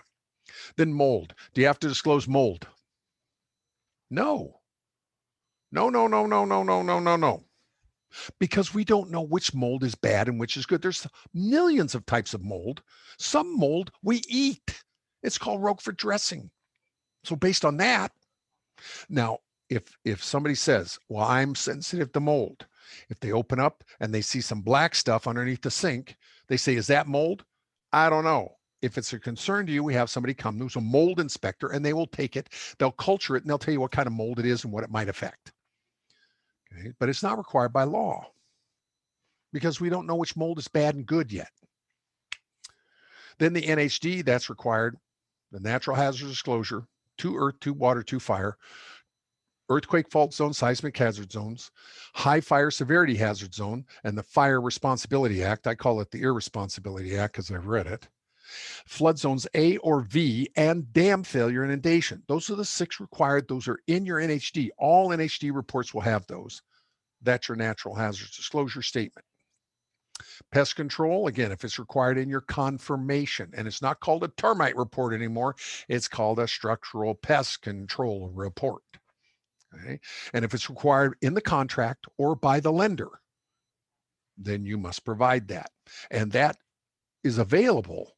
This is available up in Sacramento. Anytime they do a structural pest control report, anytime they do any work, they have to file it with the secretary. Actually, there's a certain area they have to file it. In Sacramento, it's available to the public. You can go and take a look at it. So you can see if your neighbors has had their home tented in the last however many years. Private transfer fees. This is an interesting court case. The guy bought this house, and when they said there's a private transfer fee, he said, for what? And they said, well, to use the different things. He said, I don't want to pay it. So he didn't pay it. When he went to use the rec room and the park and they said, you can't use those things. Why? Because you didn't pay your private transfer fee. We have different areas here in California that are 55 years of age or older. They'll typically have a private transfer fee, $5,000 at Laguna Woods. This is the only city that I'm aware of in the world, maybe, well, we'll just say the United States, where in order to live in that city, Laguna Woods, if you want to live in that city, you must be 55 years of age or older. The whole city. Well, in there, they have a transfer fee. It's $5,000. You want to come in? Give us $5,000. And then we're gonna make sure that you can be with us. That's real close to discrimination, but they've avoided it based on age. And then environmental hazards booklet. This is a no. Wait a minute, environmental hazard. Why? Because we've already talked about them. There's 6 that are required by law. And if you look at this, it's one of your EPUBs, so you can find it. It's one of your EPUBs. You can find this. You just, and I always, even though it says no, if it mentions it, I give it to them. What does it cost? A few electrons. I attach it to an email, I send it. They sign it, I put it in the file. Now they have some more information about environmental hazards. Okay? And if they didn't get enough information on the NHD that I gave them, they got more information there. Okay, here's the next one. Here's seismic hazard zones. Now, seismic hazard zones is kind of interesting. The reason is because it talks about things like liquefaction, alluvial soil, expansive soil, tsunamis. That's a seismic hazard zone. You say, well, we don't have tsunamis around here. Where I live, in front of my home is a tsunami evacuation route. It's labeled. They have big signs up there. Would that be a material fact that would affect whether the buyer would buy? Absolutely. I'm going to have to disclose that if I ever go to sell. So when we look at our NHD report, let's go over here to the NHD report. And it says up in the 6, these are the 6 that are required up here. 2 or 2 fire, 2 water. Flood zones, A or V. We haven't talked about that. Area potential flooding. We did talk about that. That's dam failure. Wildlands. We didn't talk about that. Earthquake fault zones. We didn't talk about that. We're talking about seismic hazard zone. So this is landslide area, liquefaction, alluvial soils, expansive soil, tsunamis. That's what they're talking about here. All right. So that's handled in your NHD. Now we get down to smoke detectors. This is one of my favorite areas, smoke detectors. Now, here's what the law says. You must have a smoke detector at the entrance to all sleeping areas. That's the hallway. That's minimum. Have to have it. And unless you've done more than $1,000 worth of permitted work. So if you've done anything to the house that required a permit, whether you got it or not, you have to put a smoke detector at the entrance to all sleeping areas. That's the hallway. And in all sleeping areas. Those are the bedrooms. I'm just telling you what the code says. Okay. Now, because of some stuff that came up here, and it says you must be in compliance, and you have to give the seller has to give a written statement that the smoke detectors are in and that they function. Well, so how do you do that? Well, you go to the California Association of Realtors. So let's go to here. We'll go back. We'll come to here. Let me see if you see what I'm seeing. Good. So I'm at the California Association of Realtors. Here's what I did. I had to have some answers on this. So I went up here to search and I typed in smoke detector. And I wanted to find out what the rules and regs were on it. So I looked at that and it said, oh, okay, smoke alarm requirements. So I clicked on that. Now, oh yeah, you got to put in your username and password. It said here, this was written up by Member Legal Services. They did the research on this and they put together a pamphlet. It's about 5-6 pages long and it has several questions in it and it answers those questions. So the first question is, you know, how do I know if I require one? And the second, so I'm reading the second question. It says, what is the state fire marshal specifications type of smoke detector? I said, oh, this is good. It says commencing July 1st of 2014, the state fire marshal requires a battery operated smoke detector to contain a non-replaceable, non-removable battery capable of powering the smoke detector for at least 10 years. If I could get 3 hours, I'd be excited. How do they have a battery that'll last 10 years? So in 2014, I went down to Home Depot and I said to the guy, hey, show me these fire smoke detectors that last 10 years. I said, come with me. So we went down there. Here they were. I said, how do you know they're going to last 10 years? He said, well, in 2024, I guess we'll find out. I've had reports, people have bought them 5 years ago and they've started beeping. But I'm just telling you what the law says. You must have this. Now, let's suppose you have a smoke detector, it still works. You put a new battery in it, you're fine. If you have to replace it, you must put in one that has a non-replaceable, non-removable battery that will last 10 years. I'm just telling you what the law says, okay? So in that particular instance, I'm not going to touch these anymore. I said, nope, this is how this is going to work. We're going to pay a guy to put them in. Now, here's what I love, though. You have a home inspector. The home inspector comes in, he says, hey, I'm going to do a home inspection. He says, where's your smoke detector? I say, well, it's right up there. He goes up there and he pushes the button. I said, what are you doing? He said, I'm making sure the smoke detector works. I said, that says the battery works. It doesn't say, if you push the button, that says the battery works. It doesn't say the smoke detector works. You want to test the smoke detector, you got to get a little thing of smoke. I'll tell you, a good inspector, they have a little can and it says smoke. They'll go, psst, psst. The alarm will go off. They then have a can of compressed air. They go, psst, psst, and they clear it. That's how you check to see if a smoke detector works. You don't push the button that says the battery works. It's amazing. I'm telling you, you sign this thing that says it's in compliance. That's what the seller's signing. If anything goes wrong, who's going to get sued? Seller and you. Look in the mirror. It's you. That's why I tell them, hey, you want to check and see if that's right? You get a little can of smoke. And if they want to check if the carbon monoxide detector works, you don't push the button. You go to Home Depot, you can find these things. I've looked for them. You get a little can of thing, you go, psst, and it puts carbon monoxide, mono, one, carbon, one, oxygen, and it will set off the alarm. Then you have your can of compressed air and it clears it. It's just amazing to me how we go through, we think, oh, we're doing all the right stuff, when in fact, we're not complying with law at all. You need to be knowledgeable in the area in which you're dealing. So let's see. So this talks about smoke detectors. All right, let me go back here. Let me go back to our disclosure chart. Good. All right. So smoke detectors, written compliance. Just saying.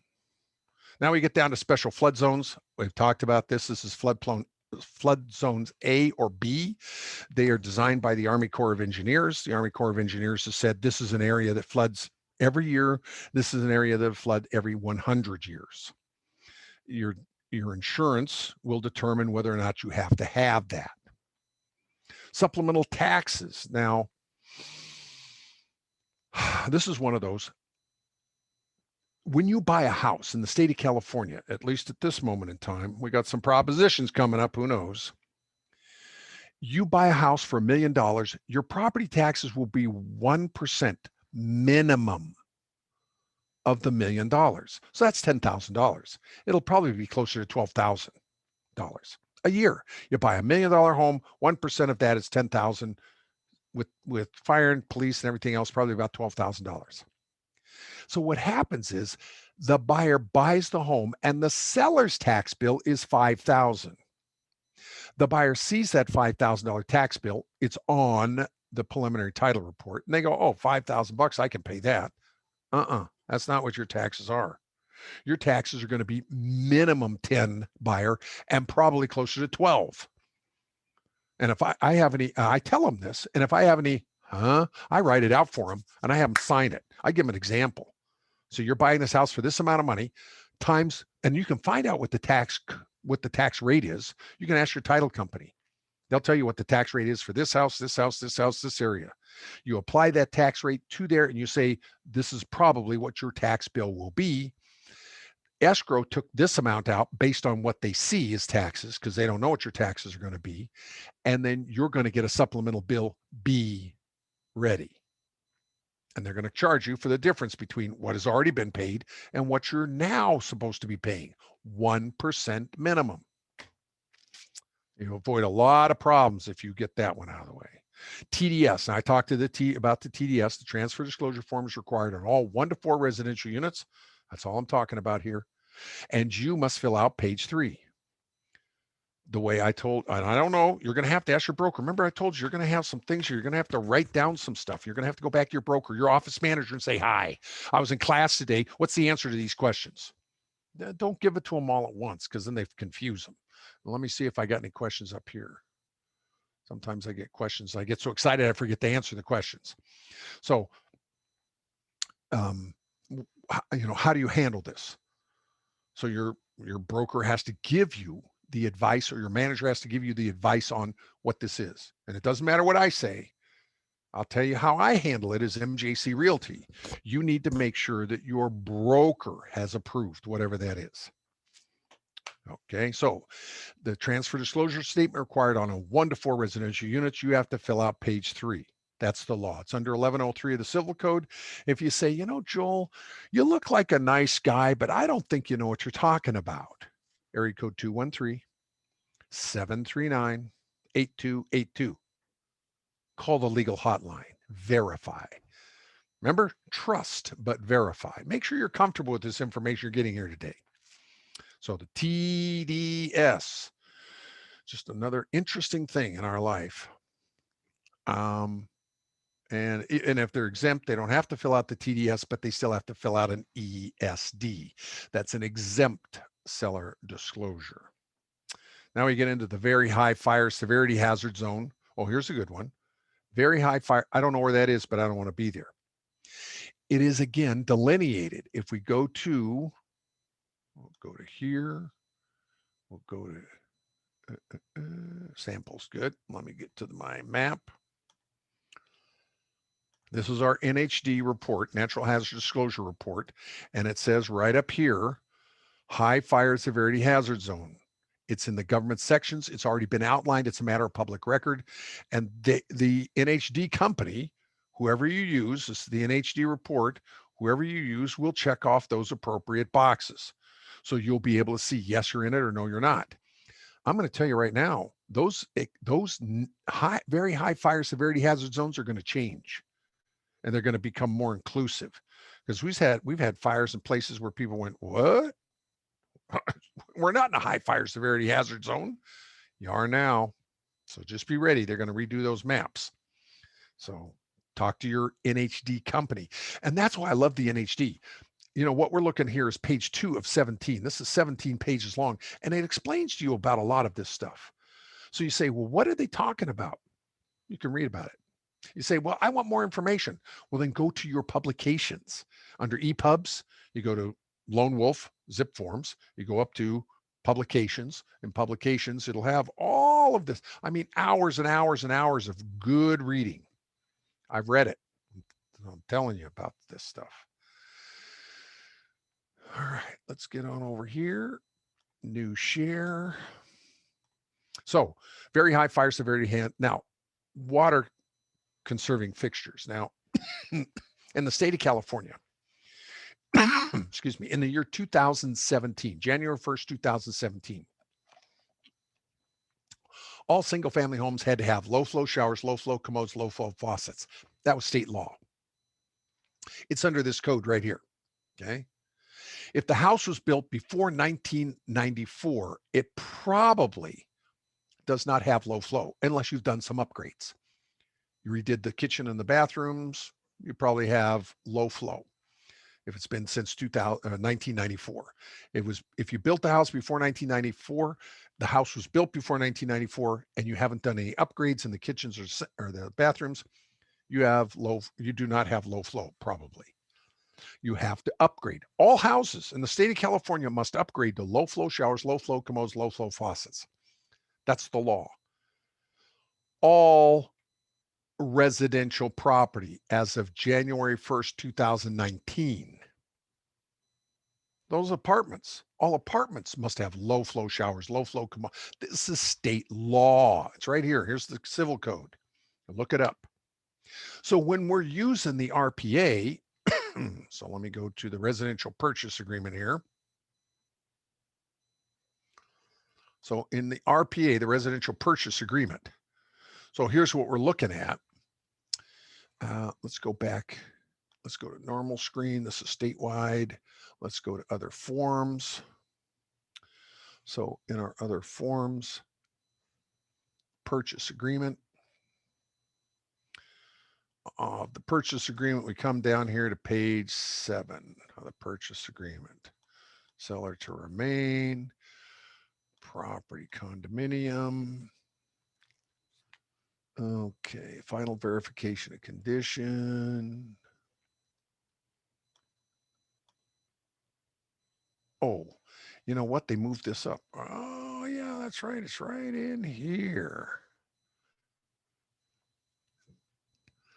Verification of down payment closing costs.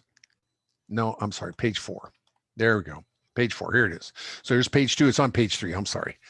On the purchase agreement, the real estate purchase agreement, page 3, it says retrofit. This is what it says. Bottom of page 4, government required retrofit. That's what I'm talking about here. State of California said you must have low flow showers, low flow commodes, low flow faucets. So it says smoke detector, carbon monoxide detector, and water heater bracing. Okay, that's 1. 2 says costs of any compliance and minimum government inspections. Okay, so you have an inspector. I have an inspector in Newport Beach. They come out, they charge you money. They're inspecting the property. Then it says 2II shall pay the cost of compliance of minimum government retrofits. That's what they're talking about. What I'm going over right now. These are the water retrofits. Okay. And if you don't check off the box, it doesn't make it disappear. This is law. I'm just telling you what the law is. So if we come back here and we're looking at this disclosure chart, it says water conservation compliance. And it not only says water conservation compliance, but it also says you've done it. That's what it says. Seller, when you sell a home, whether you check the boxes off or not, you have low flow showers, low flow commodes, low flow faucets.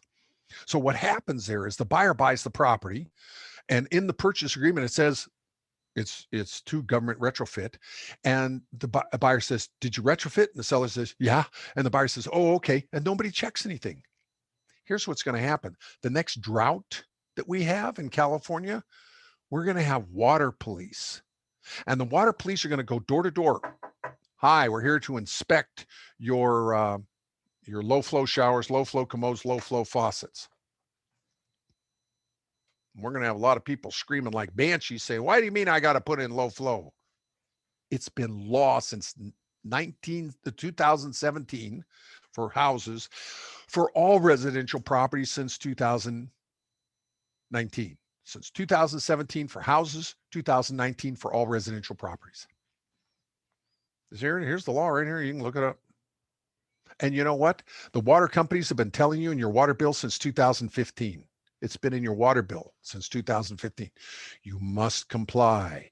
You must comply. You must put in low flow showers, low flow commodes, low flow faucets. It's in your purchase agreement. It's part of the law. We still don't do it. Water bracing, water heater bracing. The reason you want water heater bracing is because when the shaker comes and the water heater falls over, it breaks the water pipe and water gets all over everything, right? Wrong answer. It's because the gas line breaks and it causes fires and explosions. That's why we have the water heater braced. And again, it says it's a requirement by law. Here's the health and anytime it's health and safety, I'm telling you, I don't mess with it. Water heaters braced, carbon monoxide detectors, smoke detectors are all health and safety. You do that. If you don't do that, the people that come talk to you have no sense of humor. Okay. You're going to be in trouble. I'm just telling you. So, and it's a compliance. So I told you what the requirement is, seller, and you have complied with it. Close the deal. You've complied with it. Now we get down to window bars. Now, window bars are kind of interesting. Here's what it says about window bars. If you have bars in the windows, you must have an emergency release mechanism. All right. So let's run the scenario. I'm in a room here. I've got windows here and I got a door there. If there's bars on these windows and I can't get out the door, then I have to go out through the window. I must have an emergency release on those windows. Now, if I have 2 sets of windows, one here and one there, one of them, and they have bars on them, one of them has to be released. All right. So this is minimum. The release mechanism, when this all started, was a plunger. You would push a plunger at the side of the window. You push a plunger, it would unlock the bars would fall off. You could get out. They then, the criminals came up with a little gizmo. They would break the window, go in and pull or push the plunger. The bars would come off and they'd rob the house. So, okay, we got to change this. So then they started with a step. You would step on it with your foot. Okay. Problem is the criminals found out they could take a sandbag and drop it on the step and it would work too. So now they've come up with a digital one. So what happens is the fire starts, you can't get out the door. You have to go out the window. You put in the code. and it bars unlock and it falls off. Now, it doesn't matter if you have a plunger, if you have a step, or if you have a digital. It has to be operable by a 4-year-old. Okay, it's under the code right here. Okay. Now, you just give them lessons on how to do it. And this one was that because the plunger was up high and they didn't have enough strength, but they could step on the step and it would unlock it. Now they have these, so they have to put in a code. Now I've been watching kids when I've been at the restaurants, when I used to go to the restaurants, and they're playing with the phones. They'll be able to put that code in, thing will open, and they'll get out. No problem. Me, I'm going to be sitting there. Oh, geez. Oh, that's wrong. Oh, that didn't work. Ah, geez. I'm not getting out. Kids are out. They're gone because they know all this electronic stuff and they'll have it figured out. Okay. So those are 41 standard disclosures. Now, I told you, I think, and Neil Kalin, who is the attorney at CAR that handles standard forms, thinks there's a 42nd one. And I'll show you where that is. And we come to CAR. So let's go to CAR. Okay. So make sure I'm sharing the right screen here. Good. So we come over to smoke alarm requirements. This is the California Association of Realtors website. Okay. So let me make sure you're seeing the same thing I'm seeing. Good. So in here, it has all the COVID documents. We have 19 COVID documents now. Not all of them are used, but we have the PEAD, person is going to enter. We have the, well, let's take a look at these. So here's the step-by-step filling out a claim. Okay, then we get down to forms here. So we have prevention for reopening the offices. Quick summary. So this is the quick summary for July. Here's the quick summary for September. So we have the Centers for Disease Control Declaration. This is a new one. We have the coronavirus forgiveness, termination of tenancy. This is a new one. And this is all put together by standard forms. The volunteers, realtors such as yourself, get together, write this stuff up, and then they give it to CAR legal to make sure it's admissible in corner law. I'm going to tell you something. We're guessing here. We don't have any court cases that confirm whether this will work. Okay. We have the rent. We have the coronavirus unpaid rent, notice to tenants, protection for period of monetary covenant. These are all new forms. You see it's right in here. It says new. Let me make sure you're seeing what I'm seeing. Okay, good. And you just clicked on front page of CAR, clicked on COVID forms. Then we come down to the ones that we use all the time. Well, that have been out a while. So these are the new ones. And these all have to do with tenants. See, we're a rent control state now. We're rent control. So we have to give all of these to the tenants. Let me see the quick summary for here. So here's the mandatory government showing requirements, posting rules, what I call the pictogram. And let's see, I see somebody asking a question here. Let me go up here and see. Nope, I don't see anything in the chat. The PEAD, this is the visitor, and then you have a PEAD-S, that's the seller. So the seller has to say, oh yeah, I'm not sick either. I have to sign one. You can get that to the people who are coming in the house. And then the people coming in the house, they get the PEAD-V. They're the visitors, and that goes to the seller. So you got to follow all that. And then you have your addendum, and the addendum is on all of these things. So once we know what this is, now we can come back to the California Association of Realtors. We can go to transactions. We've signed in. We see if we paid our dues. I can continue. Let's make sure that you're with me here. All right, good. So it comes here to my forms. So here's Arcadia we were talking about today. I want to put forms. Here's all my documents that I currently have: purchase agreement, transfer disclosure, visual, statewide. I want to put some more forms in here. So what I can do is I can come up here to all forms. Up here where it says California Association of Realtors, I make sure that says, and then I come down here to all. I can click on all, and here's all the COVID sales forms.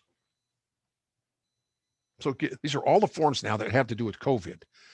The one that I'm talking about is the advisory. Let's see, I think it's at the bottom. Posted rules for entry. Posted rules for entry. So here's what this says. If you have a listing, you must put this up in the listing. Now, it doesn't have to be on the front door, but it has to be when they open the door that it says, all persons entering this property, here are the rules. You have to wash your hands. You have to wear a mask. You have to stay 6 feet away from each other. You have to, don't touch anything. It says, it goes on and talks to you about some different things. And then it gives you this is why I call it the pictogram. It shows a mask. It shows clean your hands, shows don't touch stuff, stay 6 feet away. This must be posted on your listings. This is a disclosure. As far as I'm concerned, this is a disclosure, and it's required by law. It talks to you right down here. It says this is required by law. So you got to go through these things and take a look at them and make sure that you're fine. And that's why I had to, when it first came out, it was this CVR, coronavirus disclosure, CVD disclosure. Then that was the first one that came out on the 19th of March this year. And then we got 4 more forms. Then we got 9 more forms. Now we have over 19 forms. So take a look at these. They don't all apply in all your situations. This one applies with any listing that you have. You must post this. Talks about it's required. It's not CAR, it's requiring it. It is your, this is a notice that has to do with the California Department of Public Health and the standards in local law. Now, your local law might say something different. You can always find out more about that, more information about that. So these are the new PDF. Now then, let's go to another area here. Let's go back. All right. So now I'm going to come back here to CAR. Yeah. So here we are at the California Association of Realtors. Go back. Oh, no, that's that form. It talks to us about the transaction that we're doing right now. Oh, I know what I need to do. All these things get in the way of your screen here. Okay. So these are the disaster forms that we're using. Move this over here. Now, this is where I find out the new stuff. I get information from standard forms all the time, and I take with Kalen all the time. He's the attorney at CAR. I go to search, and I just type in the words new forms, and I said, go search. It says, hi, would you like to know about the new forms and revisions? Yes, I would. It says, good. Here they are back to 2017. Remember when I was telling you that became law that you had to have water? Okay. I've looked at all those. I would come up here and I'd start at September. Actually, well, here's the ones for June. These are the ones that talk about square footage notice. If we go to the one before that in April, these are the ones that talk about the coronavirus, the CVA, the first one that came out.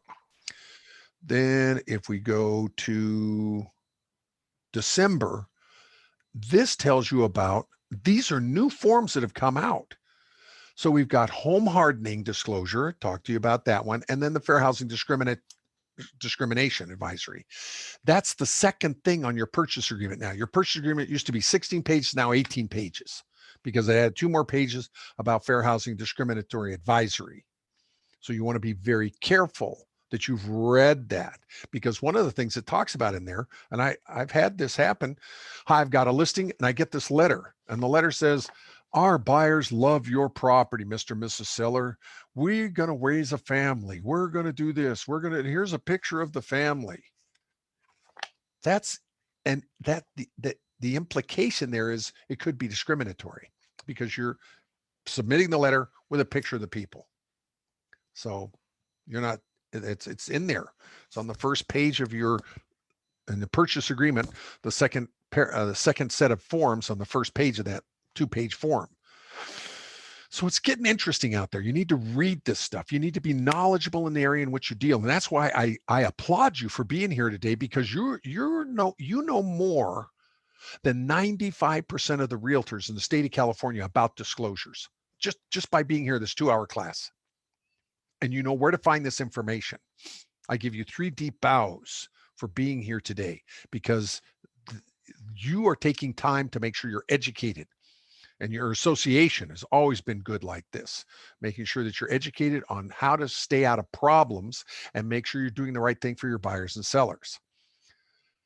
So go and take a look at these different things. Here was a new forms release in 2019. Remember in 2019, we had all the fires? Well, here's your wildfire advisory. Now, if it was called, I think myself and Neil Kalin think this is number 42.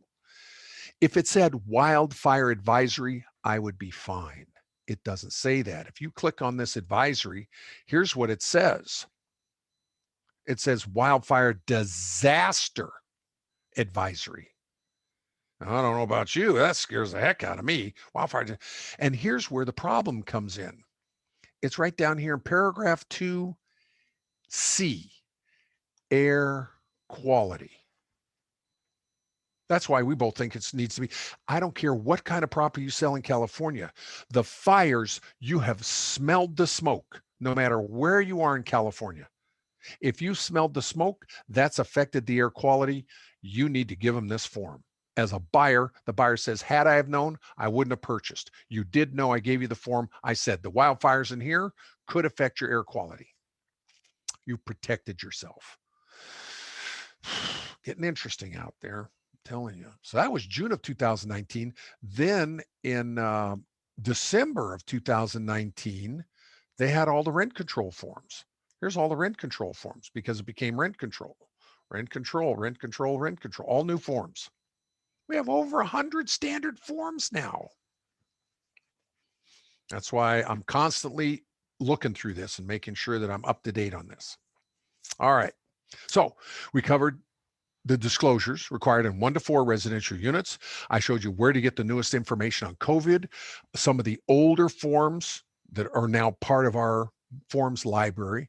I talked to you about the disclosure booklets that you can find under e-publications. Is there any questions? Let me go up here, go to more, go into chat. You see that little chat bubble? If you have a question, let me see if I can make sure. I don't see any, but I know there's questions. I don't know how to get back out of questions. Oh, there they are. I'll tell you how I did it. Okay. So let me come back here to chat. All right. So, okay, good. Is there any other questions, comments, reactions that you might have? Well, you've been a good group. It's about 3:03 here. I appreciate you being here. I'm serious about you need to go and look this stuff over. Don't just say, oh, I went through the class, I understand it now, and then sit down with your buyers and sellers and say, here it is. Go through it. Make sure that you understand exactly how it affects your buyers and your sellers and you. I gave you the information on how to get in touch with me. Let me go ahead and see if I can share that. Should be in here someplace. Oh yeah, share screen. Okay, this is how to get in touch with me. If you have any questions, feel free to give me a call. I love referrals. So if you want to send referrals, and I'll do the same thing up to that area, because I don't know Arcadia. Even though I can sell real estate there, I would make sure that I had pushed that away. You're certainly welcome. Thank you very much for being here. And if you do have any questions, feel free to give me a call or email me. Now, if you call me, I have over 8,000 contacts in here, so I won't answer unless your name is in here. Okay, so you'll probably go to voicemail. Just leave a message and I'll be happy to talk to you. Well, you've been a good group. Go out there and sell something. See you in the next class. Bye-bye.